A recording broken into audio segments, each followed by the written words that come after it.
Alors bonjour, parler des évidences, c'est aussi parler des principes. Un principe, c'est quelque chose qui régit beaucoup d'autres choses.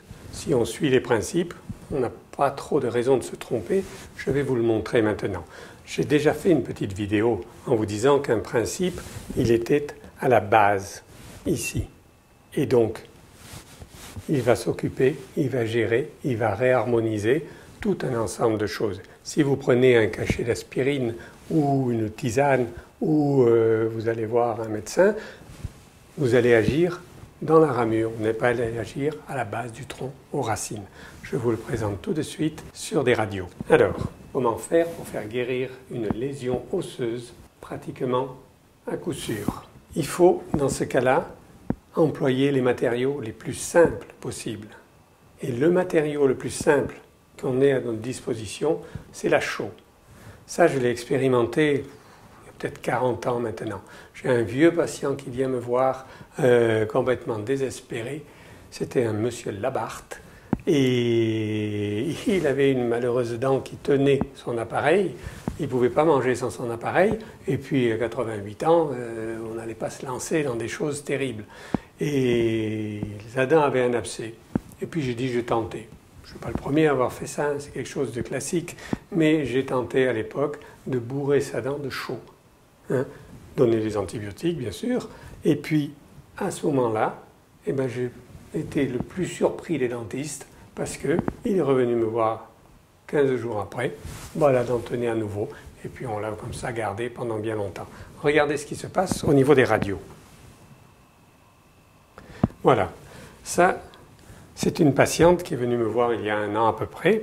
Avec ici, on y voit bien que cette dent qui a une couronne et dont les racines ont été traitées présente une lésion. Une lésion, ça veut dire qu'il y a un phénomène pathologique qui se produit. On le voit à la radio parce qu'il y a moins de calcium.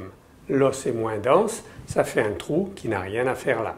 Et ce trou, forcément, il est remplacé par quelque chose. Et ce quelque chose, ce sont des phénomènes de fermentation, ce sont des bactéries. On appelle ça soit un abcès si c'est en phase aiguë, soit on appelle ça un kyste si c'est en phase où c'est pas trop sensible. Néanmoins, la dent est toujours sensible à la mastication et ça peut enfler. Donc voilà, le traitement avec des plus petites radios maintenant a été de retraiter ça et de remettre. Et on voit ici que la lésion a disparu. On le voit ici aussi, avec en plus, à cet endroit-là, une condensation osseuse comme si c'était au premier jour. Un cas suivant, c'est quelqu'un de beaucoup plus jeune, mais avec une lésion encore plus noire, encore plus profonde. Voilà, ici, on a 2 dents, avec des traitements qui ont été faits il y a une dizaine d'années auparavant. Et puis, ici, c'est une catastrophe. Il n'y a plus d'os, il n'y a plus de structure. Donc, la seule chose à faire, c'est d'arracher les dents et de mettre des implants. Après traitement, il faut décaler un petit peu par ici, après traitement, on y voit déjà que l'os commence à se refaire. Et la dernière radio, on y voit toujours un halo, mais souvenez-vous, ça devient ça. Et tout ça en respectant les principes. Je n'ai jamais pu l'obtenir en mettant des pâtes antibiotiques, en mettant des antiseptiques à longueur de temps, en rinçant la dent avec de la javel, du chlore, avec tous les produits possibles. Je ne l'ai jamais obtenu. En mettant juste du calcium et de l'ion hydroxyle, on y arrive.